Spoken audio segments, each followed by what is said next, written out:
One of the engines in Edward's shed was called Gordon. He was very big and very proud.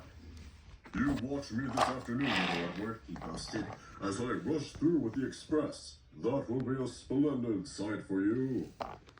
Just then, the driver pulled the lever. Goodbye, little Edward. Said Gordon as he puffed away. Look out for me this afternoon. Edward went off too, to do some shunting. Edward liked shunting. It was fun playing with trucks. He would come up quietly and give them a pull. Oh, oh, oh, oh, oh, screamed the trucks. Whatever is happening? Then he would stop, and the silly trucks would go bump into each other. Oh, oh, oh, oh, they cried again. Edward pushed them until they were running nicely, and when they weren't expecting it, he would stop.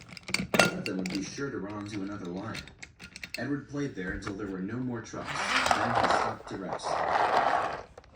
Presently, he heard a whistle. Gordon came puffing along very slowly and very crossly. Instead of nice shining coaches, he was pulling a lot of very dirty coal trucks. A goods train, a goods train, a goods train, He grumbled. The shame of it, the shame of it, the shame of it. He walked slowly home with the trucks clattering and banging behind him. Edward laughed and went to find some more trucks. Soon afterwards, a porter came and spoke to his driver. Gordon can't get up the hill. Will you take Edward and push him, please? They found Gordon halfway up the hill and very cross. His driver and firemen were talking to him severely. You are not trying, they told him. I can't do it. Said Gordon. The noisy trucks hold an engine back so.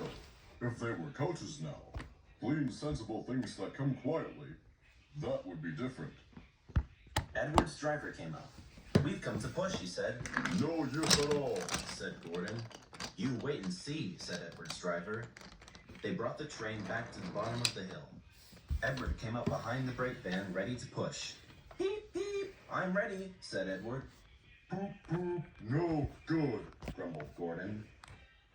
The guard blew his whistle, and they pulled and pushed as hard as they could. I can't do it. I can't do it. I can't do it. Puffed Gordon. I will do it. I will do it. I will do it, puffed Edward. I can't do it. I will do it. I can't do it. I will do it. I can't do it. I will do it, they puffed together. Edward puffed and pushed and pushed and puffed as hard as ever he could. And almost before he realized it, Gordon found himself at the top of the hill. I've done it. I've done it. I've done it. He said proudly. He forgot all about Edward pushing behind. He didn't even wait to say thank you, but ran on so fast that he passed 2 stations before his driver could make him stop.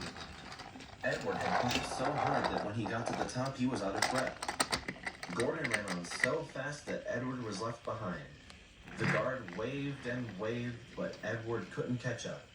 He ran on to the next station, and there the driver and fireman said they were very pleased with him.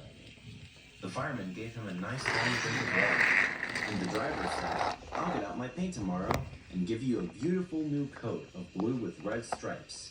Then you'll be the smartest engine in the shed. The